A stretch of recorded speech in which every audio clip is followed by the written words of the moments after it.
Do you ever get that feeling of a sort of creeping unease? A worry that sits in your bones because today was another day of record-breaking heat, and you can't remember when it last rained? Or maybe it's because you put out a marker to track how fast the floodwater is rising outside your door, or the wildfire smoke is making the air quality so bad that you have to wear a mask just to take your dog for a walk. And you heard about a newly planned coal project, or how Taylor Swift's private jet flights rack up more carbon emissions than over 1,000 US homes in a year. Maybe you start feeling that dread just from reading about it. Maybe this is making you feel it. Sorry. I might not need to tell you this, but that is climate anxiety, and you're really not alone in feeling it. Climate anxiety is not a mental health disorder. Climate anxiety is a normal response to the actual threat of climate change. That's John Hamir Benzon Aruta. He's an associate professor and research fellow in the psychology department at De La Salle University in Manila in the Philippines. I talked to him about his research back in summer, and even then, climate change intervened. Apologies for postponing our conversation yesterday. And the reason is, as we speak, there are 3 typhoons in the Philippines hitting the country at the same time, plus a monsoon that brings heavy rain in many different parts of the country. And, it's timely because we're talking about climate change. We're talking about mental health. And in the context of the Philippines, wet seasons like this, which includes increasingly intensifying typhoons, more frequent typhoons, it causes a lot of not only physical damages and livelihood losses to many Filipinos, but also different emotional reactions, including mental health concerns. That's what we're talking about today. How all this climate chaos can wreak havoc on not only the environment and our physical health, but also our mental health.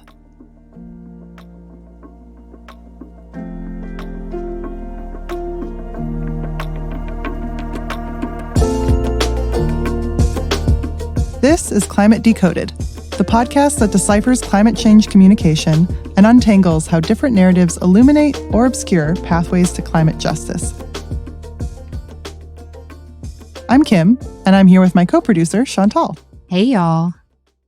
Today, we're talking about feelings. I feel very well suited for this conversation. I have so many feelings. And we're going to need all of those feelings to process this giant existential crisis we call climate change, because the way we feel about it affects how we talk, think, and act on it. We're going to learn who's impacted and how. And we're going to talk about the language we use to describe climate feelings, because it can make or break our understanding of them.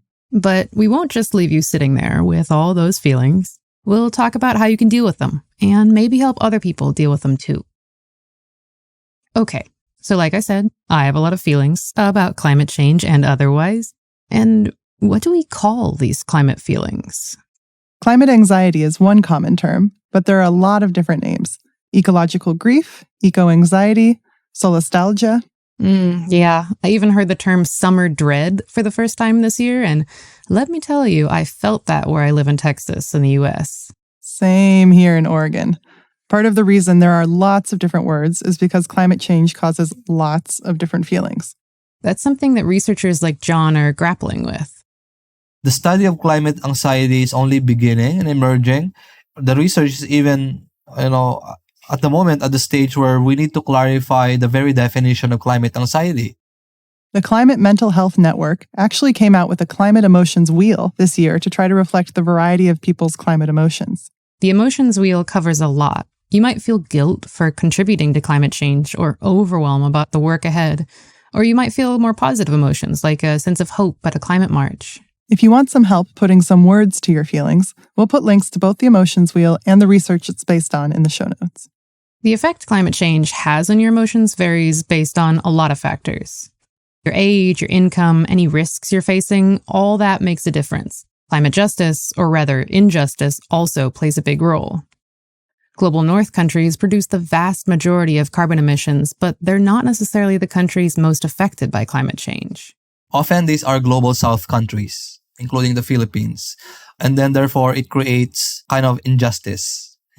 We're not responsible for climate change, but we are suffering the most severe impact of climate change. For people from the Global South who are on the receiving end of climate injustice, it's not only climate anxiety that we feel. We also might feel feelings of anger and all these moral emotions being on the receiving end of the injustice.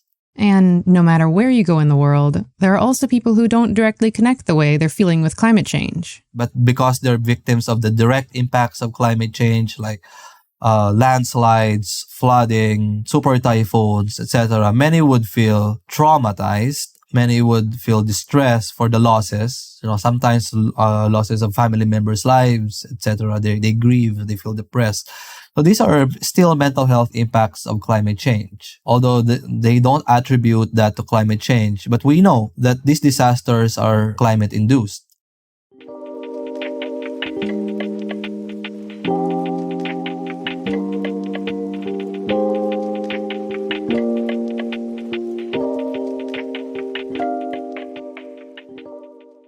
So, who all experiences climate anxiety? Who are we talking about here?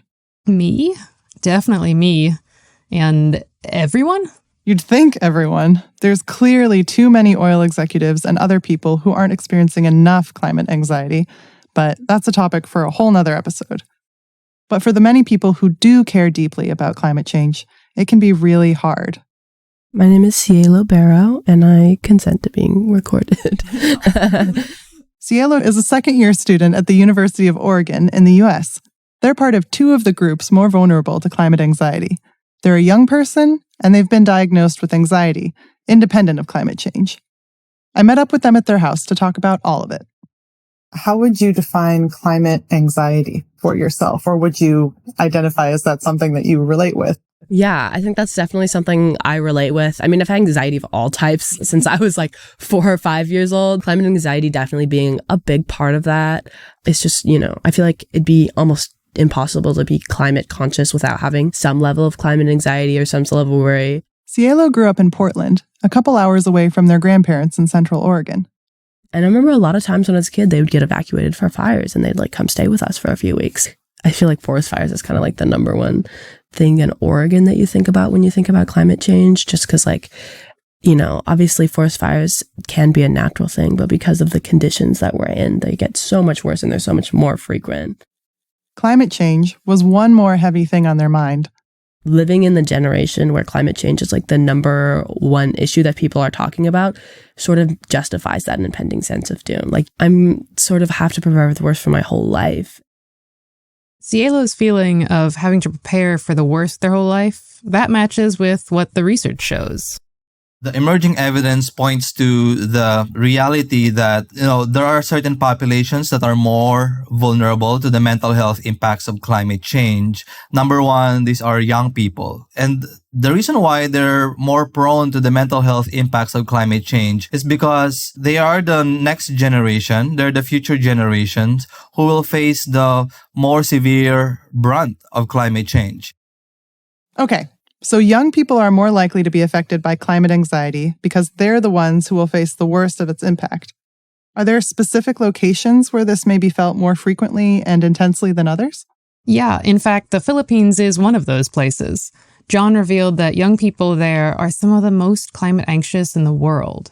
This is based on the study published in the Lancet Planetary Health involving 10 countries, where they found that there are more number of Filipinos, of young people, there are more number of young people who actually experience severe to extremely severe symptoms of climate anxiety and many different emotions.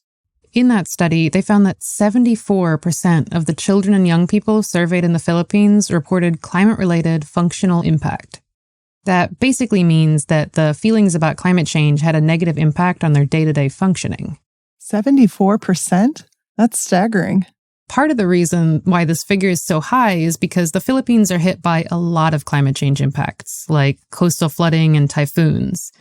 And we're not talking about the odd typhoon here and there. We're talking about 20 typhoons a year. That's over 1,400 typhoons in an average lifetime. No wonder so many young Filipinos feel an unrelenting and negative impact on their day-to-day functioning. Okay, so along with young people and those living in hard-hit areas, who else is particularly vulnerable to experiencing climate anxiety? Well, unsurprisingly, it's those who are already facing other kinds of hardship or injustice. For example, people from lower socioeconomic backgrounds are more likely to live in areas vulnerable to climate disasters, or in homes that can't withstand or protect them from those disasters. Similarly, people of color, especially Black and Indigenous people, are also more likely to be affected, partly because they are disproportionately impacted by the climate crisis, and partly because they already carry trauma from current and historic oppression. People with pre-existing mental health conditions like depression and anxiety are also more vulnerable. What I'm understanding then is that existing vulnerabilities or inequalities increase the risk of experiencing climate anxiety? Yeah, that's about the size of it.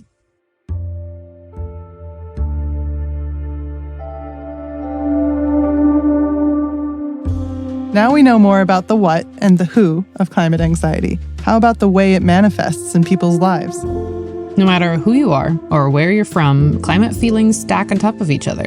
Fears about global food shortages or the collapse of the insect population pile on top of rage about climate injustice and willfully ignorant politicians. Even preparing for climate change-related hazards can cause anxiety. I live in Oregon in the US, and my parents were evacuated from their house because of a wildfire a couple of years ago. There's this very immediate anxiety when you're trying to make the call about when to evacuate your home. You're listening to the radio for when it gets to level 3, go now. And then what do you bring? What if you never see your house again? And even if you get out of the hazard's range, what happens after? Like, you evacuate before the typhoon, but when you come home, the house is full of mold, or your well got contaminated. The pile of things that causes anxiety just gets bigger. This is a terrible teetering tower of Jenga-stacked feelings. Yeah, pretty much. I talked about all these feelings with Aymoide Olude. She's the program manager for the Eco-Anxiety Africa project, also called TEEP. And that's a part of Susty Vibes, a youth-focused climate organization based in Nigeria. She and her coworkers encountered another emotion when they talked with climate elders: grief about a future altered by climate change and other environmental problems. So, for example, in the Niger Delta, because of oil drilling, there has been a lot of oil pollution and environmental degradation. I think that's even one of the most, degraded places in the world. We interviewed this elder and, she spoke about being able to play in the creeks and, being able to notice the mangroves and connect with nature that way. And when she had children, they didn't see these things. They only saw oil and they saw dead fishes, and that was a very emotional thing. For older people, you have them worried that young people would not experience the diversity they experienced on Earth, and the fact that this loss is irreversible. So there is that worry for them. Those are some of the the feelings that come up for these people. Grief, rage, fear, anxiety. This giant pile of climate feelings affects how people live their lives. In the short term, it can change how you live your daily life. There was a survey done in Tuvalu, an island country in the Pacific Ocean at significant risk from sea level rise and storm damage. 87% of the people who took the survey said they had such severe climate anxiety that it impaired their ability to perform at least one daily activity. On the other end of the timescale, in the long term, more and more people give climate change as a reason for not having kids. Some polls suggest a third or more of Americans younger than 45 are planning on having fewer or no children at all because they're worried about climate change. Yeah, and climate distress is also reshaping people's professional ambitions. Like, if you have the privilege to do so, is there a moral obligation to direct at least some of your professional work to addressing the climate crisis or other justice issues? Are our career choices sustainable ones? I can think of at least 3 friends just off the top of my head who have majorly altered their careers and life trajectories, so they're working on climate change, which actually makes me feel more hopeful and empowered, knowing that there are good people, friends, out there working on this giant existential crisis. All these feelings change us in bad ways and maybe in some good.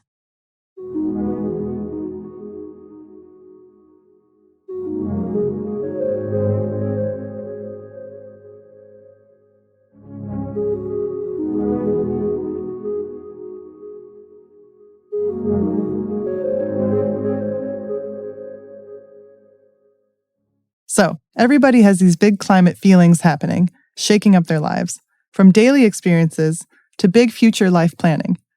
Given that, it seems super important to understand how people are thinking about, talking about, and experiencing climate anxiety all around the world. Aymoide said that's actually part of the reason why TEEP and the larger organization, Sussy Vibes, were started. It was founded in 2022, to address the knowledge gap on climate change and mental health in Africa. We realized that people were talking about eco-anxiety, but it was more from the global north and, not from our experience and our point of view as Africans. So we just aim to understand and validate these feelings, for Africans and from an African perspective. And how do they do that work? Well, the validation part comes more through the project's community action and support work. The understanding part is through the research. Like, for example, they're doing a survey right now all about the experience of eco-anxiety in Nigeria. There's a link in the show notes. Is research like that happening in a lot of places? It's certainly happening a lot more. Right. Though I remember what the psychology professor, John Hamir Benson Aruta, said earlier. This field of research is pretty young. And John said one of the things that complicates the research is the language we use to talk about climate anxiety. And I mean that quite literally. The research is super biased towards English. Doing psychology research, which often involves, emotions, experiences, in contexts like the Philippines, and of course, many other countries as well, language can be a barrier. One of the Philippines' official languages is English, and many Filipinos can speak English. But even then, in the context of climate anxiety, Filipinos, in my general observation, better express themselves in a combination of, we call it Taglish, Tagalog and English. Filipinos who had more access to education can speak both languages, and therefore Taglish. Those who had less access to education usually rely more on languages other than English. The Philippines has almost 200 languages and dialects. So naturally, those who would prefer their expressing themselves in native language would express themselves and their experience of climate anxieties and many other emotions in their native language. So if John talks to those populations in his research, what does he do? Does he hire local translators? Yeah, with that many different languages and dialects, hiring local translators is definitely necessary. But speaking a language doesn't mean the exact right words exist. Even when John is working in Tagalog, they have to use the English term, climate anxiety. There's no direct translation of climate anxiety. We use climate anxiety.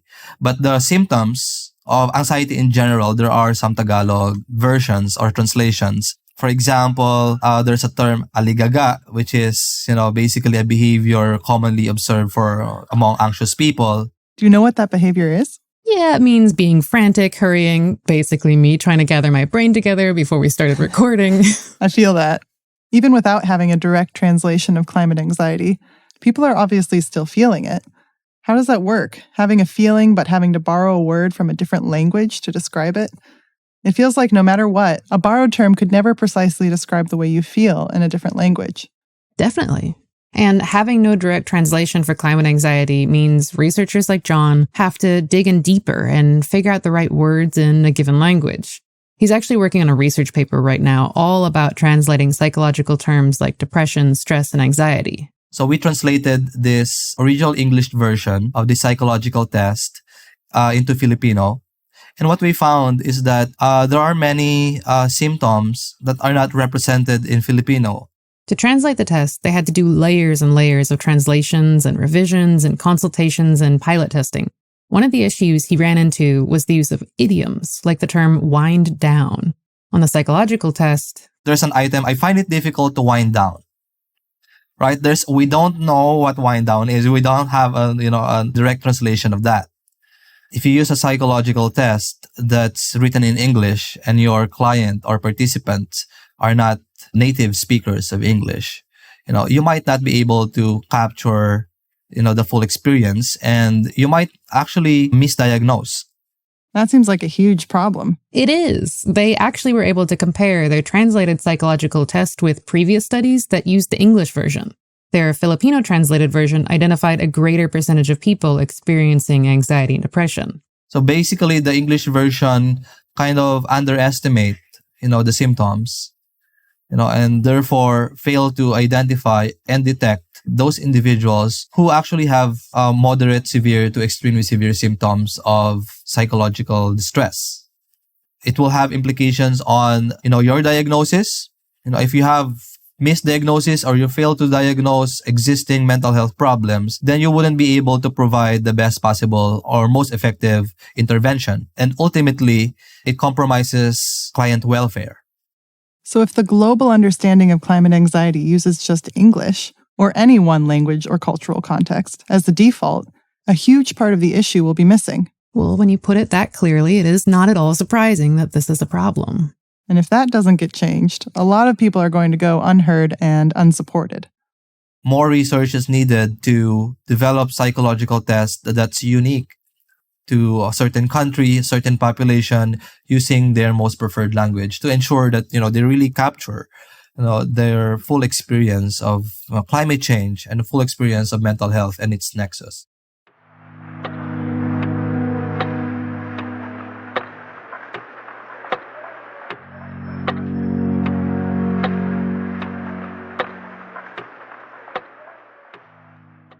Before we continue, we want to tell you about a show from our friends over at The Conversation that we love listening to. In The Conversation Weekly, academic experts talk to host Gemma Ware about the fascinating discoveries that they're using to make sense of the world and the big questions they're still trying to answer. You'll get a bit of everything, from the techniques being used to search for new antibiotics, to the environmental messaging behind the Brandalism spoof advertising movement, to a deep dive into the history of the Israel-Palestine peace process. What's so powerful is that they talk directly to the researchers who spend their whole lives studying a topic, and it always leaves us feeling a whole lot smarter. New episodes come out every Thursday. Find it by searching for The Conversation Weekly, wherever you get your podcasts. Okay, now, back to climate anxiety.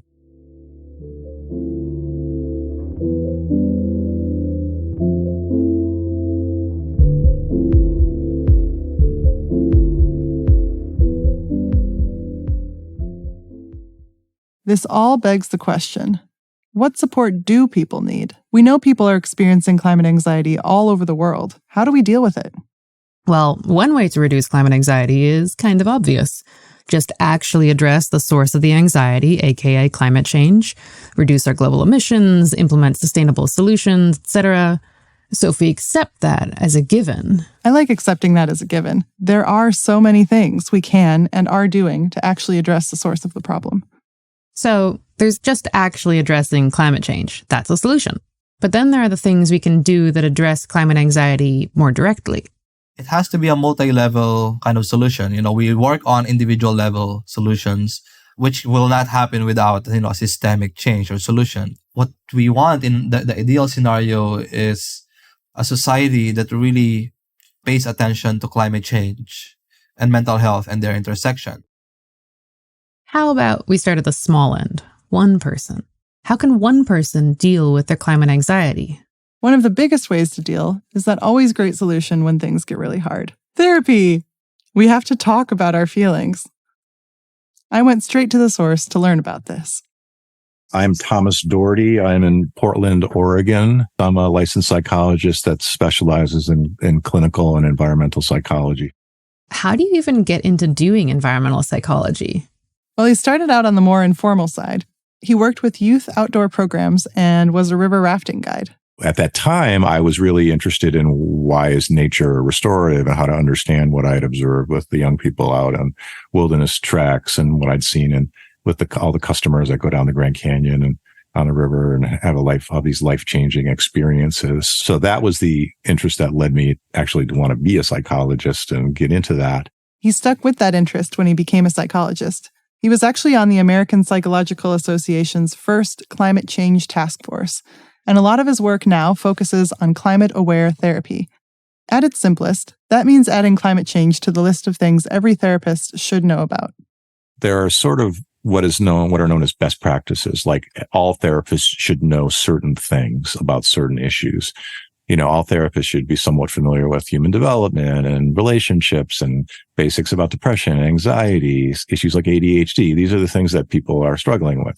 And then a smaller class of therapists are wanting to specialize in this area and be, climate conscious therapists more directly, just in much the same way that a therapist may specialize in any other kind of issue to help people. More and more, there are training programs to help therapists practice climate-aware therapy. Thomas actually trains therapists on this. Aymoide and John are also working on that. So, what does climate-aware therapy actually look like? If I were to sit down on his therapy couch and talk about my climate grief and overwhelm, where would we start? He might start with helping you frame your feelings. One of the frameworks he uses is this idea of big I issues, like issues with a capital I, and little I issues, issues with a lowercase I. The big I issues are what we've already been talking about, like climate change, social injustice, and inequality, the huge issues we're worried about and want to change. And that's different from the little I issues, which is our own stuff, our own style, our own psyche, our own personality, our own strengths and weaknesses, our neuroses. And that sets a whole stage for counseling. Then we don't lose the big issues that people want to work on, because I want them to be good citizens and I want them to take action in the world. But it also doesn't lose the reality of life. That's where what I call our personal sustainability and our self-care comes in, is in that lowercase I area. And I can take the healthiest person in the world, most well-adjusted person, and if I set them to work on capital I issues for 6 months to a year, they're going to develop some lowercase I issues of fatigue, burnout, despair, questioning. I love how this normalizes these climate feelings. Exactly. That validation is part of climate-aware therapy. There's this 3-step process Thomas keeps in mind when working with clients. And the first step is to validate. When people bring something in, just, validate. This is a real thing. I mean, these are all valid concerns, because you have to understand people are often unsure if they're valid. They might be in a place where they're questioning whether this is something that they should talk about. There is a lot of polarization and socialized denial. And then the next step is elevate. Let's make this the most important thing. Let's talk about this, because there's an expectation that my concerns about environment are going to be lower on the list of priorities than, say, my job or my family. But no, let's put it number one. That's a radical thing. That would be kind of a climate-aware therapy thing to do. The last step can be a bunch of different things, depending on which particular word that happens to end in ate people need. Validate, elevate, create. And then let's get creative about it, like validate, elevate, educate. Do we need to get more information? Validate, elevate, delegate. Do I need to kind of get help? Validate, elevate, moderate. Do I need to tone it down a little bit? Validate, elevate, meditate. Do we just need to sit with this because it's a big issue? I mean, I can, go on all kinds of play on words, but it gives you a sense of you've made it important, you've raised it, and then the creativity is key, because it smuggles in a little positive emotions at the outset. And we know that positive emotions lead people to be more creative and more resilient. This feels accessible. Obviously, it would be great if everyone had easy access to therapy, but a lot of people don't. So this idea of validate, elevate, and create or meditate and so on, you can do that with your friends or even do it with yourself. Totally. And there are a lot of other simple, practical things you can do to help manage your climate anxiety in the moment, like mindful breathing, reflective journaling, and talking through your feelings with your community. So basically, a lot of things that can help in any moment of intense emotions, but with a climate bent. Exactly. And if you want to dig in more, the Climate Mental Health Network actually has a bunch of resources and worksheets for the reflection side of this. They help you work through things like the resources you need for taking action, how you can use your unique skills to take action, what you can do to avoid burning out, and more. We'll put links to those resources and some others in the show notes.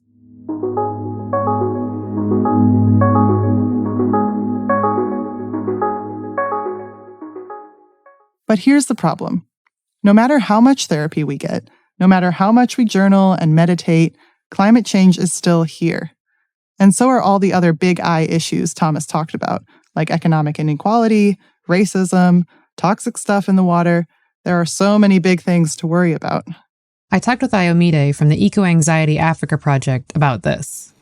One person cannot do the work, because it is not just the climate crisis. It is very complex. It is our socio-political crisis. The impacts of climate change, including anxiety, are often mapped on existing inequalities. So you can't deal with climate anxiety without also looking at the stress caused by those other inequalities. Aymoide has talked about this with community members through some of TEEP's programs. People understand that climate change is real, but speaking from our experience here, somebody who is just trying to survive, daily and just find, meals to eat, you can't tell them to be overly concerned about the climate change or environmental degradation. The stresses of these problems are all interlinked. The good thing is that if the problems are all linked, the solutions are all linked too. Everything is interconnected. We have to work together, and these people need justice, and they need justice, through provision of resources, access to safe drinking water, access to education, access to their basic human rights, food, clothing, shelter. I think when people can stop thinking about this, we'll have more people have that drive for climate action. So that means getting governments, the private sector, the nonprofit sector, everybody to make systemic change on both climate and non-climate issues. It's something we have to tackle at the root cause. And tackling it at the root cause is holding people in authority accountable, holding people with this power accountable, having them lead real transformative change. Real transformative change. That's what we want.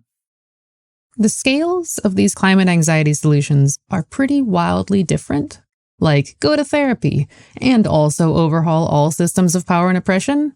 How can one person apply this? How can we move the needle and contribute to change that benefits everybody? By taking action. That can look like a lot of different things. Right, like you can get involved in research like Aymoide and John. Along with John's research on language differences, he's interested in quantifying the mental health consequences of climate change. He's also part of a big new interdisciplinary group looking at different climate change and mental health research opportunities. Or you can get involved in climate anxiety-related education and training, both for therapists like Thomas is doing, or for the general public. Or you can run for office or get involved in climate activism. We have a whole episode on climate activism, actually. You should go listen to that. Or you can even start or work with community groups to talk through your climate feelings and potential solutions. Those conversations about climate anxiety spread far and wide. Ayomide's found this through TEEP's research. We have elders say the fact that we had this space to talk about our feelings, has motivated me to talk to my friends about this, speak to my children who don't know about climate change about this. Sometimes people feel very powerless and, feel like they don't have agency. But having that space, validating space is a way for people to know I have agency, and if I can speak to one person, action comes from, one individual being enlightened, and, it spreads from that. Yeah. Because here's the thing. There's good research evidence that having climate anxiety fuels people's desire to do climate action. There's also good evidence that doing climate action makes you feel less climate anxiety. And doing that work can change the system so others feel less climate anxiety too. And with less climate anxiety, we can talk, think, and work on the central problem of climate change even better. So we've processed a lot of feelings in this episode. Where does that leave us? So many feelings. Well, we know that how we feel affects how we think, talk, and act. And we all face different worries, some more pressing and immediate than others. So adding the stresses of climate change can hit even worse in those cases. But we also know that climate anxiety isn't something to necessarily be pathologized. It's actually a natural response to a terrible, complicated problem we all face. My mom has this thing she always tells my sister and me whenever we're navigating a very big, very real problem. This is objectively hard. I love that. I think there's so much value in acknowledging that something just sucks in the moment, much better than pretending the problem doesn't exist. Cielo, the college student I talked to, also mentioned this. They're one of the young people who will be facing this climate-changed future for a long time, but knowing they're not alone in their feelings really helps. I think it's really hard to not feel helpless, but I think sometimes the weird reminder that other people feel a little bit helpless too is like almost in kind of like a little bit of a dark way. It kind of makes you feel better because it's like, okay, I'm not the only one feeling this, like many people actually experience this, and that it's not just like an isolated thing. Yeah. Moving forward, we need to learn a lot more about climate anxiety across different groups, cultures, and languages. And what we learn should inform all the solutions we have, from therapy and community support to changing international climate policy. Working on those solutions can help with not only your own climate anxiety, but also other people's anxieties.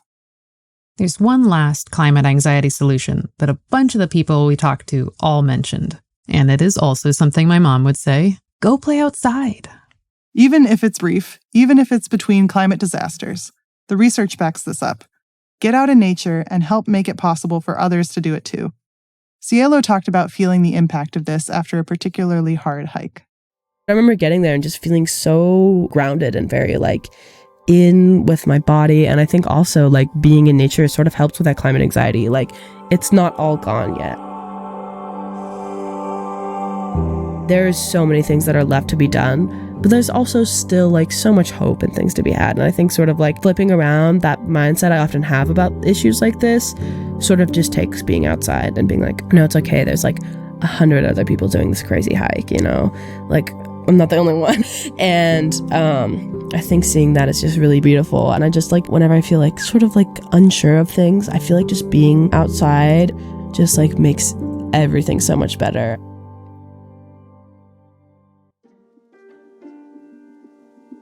And just like that, with this episode, we've reached the end of season 1.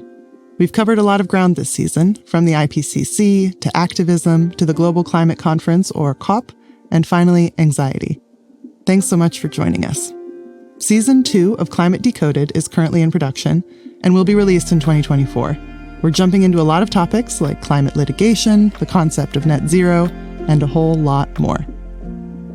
This is really a passion project for all of us, something we do alongside the other jobs we have, so we're super thankful to be able to keep it going into a second season. As always, we really appreciate any support. Sharing the show with a friend or donating a cup of coffee on Patreon really goes a long way. So thank you. We can't wait to build off everything we've learned so far. See you soon for Season 2. You've been listening to Climate Decoded.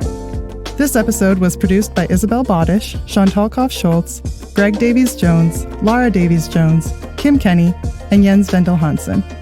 More info about this episode, a transcript, and resources can be found in the show notes and on our website, climatedecoded.com. Follow us on all the socials on Instagram, LinkedIn, and the place formerly known as Twitter at climate_decoded. If you'd like to support the show, please hit that follow button on your podcast pipe of choice and drop us a rating or review. It honestly makes a big difference in enabling other people to find the show. You can also consider subscribing to our Patreon channel. For $5 a month, or about the cost of a cup of coffee, you can really help out the podcast. And with that subscription, you'll also get exclusive content and more behind the scenes about our episodes. A final great way to support the show is simply referring it to a friend. It really helps us grow our audience and get more people thinking and talking about and acting on climate change, which is ultimately our goal with Climate Decoded. Talk again soon.